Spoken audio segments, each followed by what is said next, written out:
హనుమ సముద్రం మీద ఆకాశంలో ఉల్కలా ప్రయాణిస్తున్నాడు. తోక అగ్నిజ్వాలలా మెరిసిపోతుంది. హనుమ శరీరం మేఘమండలాన్ని చీల్చుకుంటూ గరుడు కంటే 100 రెట్ల వేగంతో పయనిస్తున్నాడు. ఇది గమనించిన ఇంద్రాది దేవతలు హనుమ శక్తిని, ధైర్యాన్ని మరియు బుద్ధిని పరీక్షించాలని సురస అనే నాగమాతను హనుమకు ఎదురుగా పంపారు. సురస మహారాక్షస స్వరూపాన్ని ధరించి హనుమ వెళ్లే దారిలో అడ్డుగా నిలిచింది.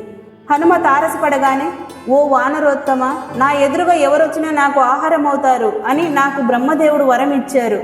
కావున నీవు తప్పక నా నోటిలో దూరి నాకు ఆహారం అవ్వు అంది. అప్పుడు హనుమంతుడు, తల్లి, నేను ఈ సమస్త భూమండలాన్ని పాలిస్తున్న దశరథ మహారాజు కుమారుడైన సుగుణాధిపతి, వేద స్వరూపుడైన శ్రీరాముని సతీమణి సీతమ్మ వారిని వెతుక్కుంటూ లంకకు వెళ్తున్నాను. రామకార్యం అవగానే వచ్చి నీకు ఆహారం అవుతాను అన్నాడు. దానికి సురస కుదరదు అంది. హనుమ తన శరీరాన్ని 10 యోజనములు పెంచాడు.